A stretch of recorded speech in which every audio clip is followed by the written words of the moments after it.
దేశంలో జరిగిన ఒక విప్లవాత్మక మార్పు. మీడియా ఇప్పుడు వీళ్ళు గోడీ మీడియా అని మాట్లాడుతున్న వాళ్ళందరూ ఇదివరకు వామపక్ష మీడియా, కాంగ్రెస్ మీడియా. ఇప్పుడు రాజ్దీప్ సర్దేశాయ్ అన్నాడు అనుకోండి కాంగ్రెస్, వాళ్ళ ఆవిడ ఉన్నది అనుకోండి కమ్యూనిస్టు. ఇట్లాగా మీడియా హౌసెస్ అన్నీ కూడా కాంగ్రెస్ కమ్యూనిస్టుల పెట్టుబడులతో వచ్చినాయి. వీళ్ళిద్దరి దాన్ని ఏమంటారు, భార్యాభర్త లాంటి సంబంధం. జర్నలిస్టులు కమ్యూనిస్టులు, యాజమాన్యాలు కాంగ్రెస్ వాళ్ళు. ఇలా నడిచినాయి సుదీర్ఘకాలం పాటు ఈ దేశంలో. కొలాబరేషన్ తో ముందుకెళ్లారు ఇద్దరు కలిసి ముందుకెళ్ళి ఓ నేరేటివ్ క్రియేట్ చేశారు. మోడీని ఉన్మాదిగా, అమిత్ షాని రాష్ట్ర బహిష్కరణ 2 ఏళ్ళు జైలు శిక్ష, ఇది 2 ఏళ్ళు రాష్ట్ర బహిష్కరణ శిక్ష.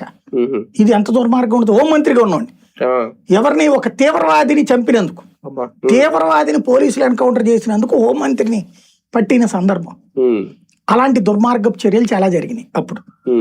ఆ రోజుల్లో వీళ్ళు ఎంతసేపటి డిఫెండే. ఇప్పుడు శబర్మతి అనే రైలులో మొన్న మధ్యన ఎవడో చెప్పాడు, అది ఒక మహిళామణి గారు, ఇన్ఫ్లుయెన్సర్ గారు, వామపక్ష ఇన్ఫ్లుయెన్సర్ గారు చెప్పింది తెలుగులో. ఆవిడ కరసేవకులు అక్కడ కూల్చేసి వస్తుంటే తగలబెట్టారని.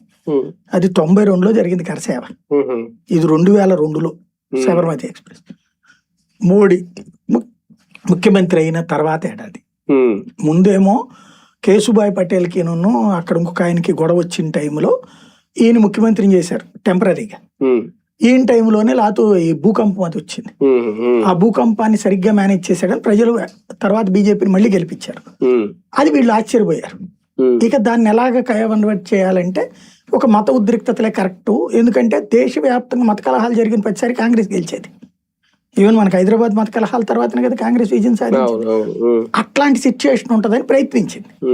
సబర్మతి ఎక్స్ప్రెస్ లో అక్కడికి ఏంటి, ఆ బాబ్రీ ఇన్సిడెంట్ అయిపోయాక ప్రతి ఏడాది కూడా ఎక్కడో చోట పిలుపు, కరసేవకులని అక్కడికి వెళ్ళి పరిక్రమ అంటారు, ఆ ప్రాంతం అంతా క్లీన్ చేసేసి రావటం, రామనామం చేసుకుంటూ రైళ్లలో పోవడం జరిగేది.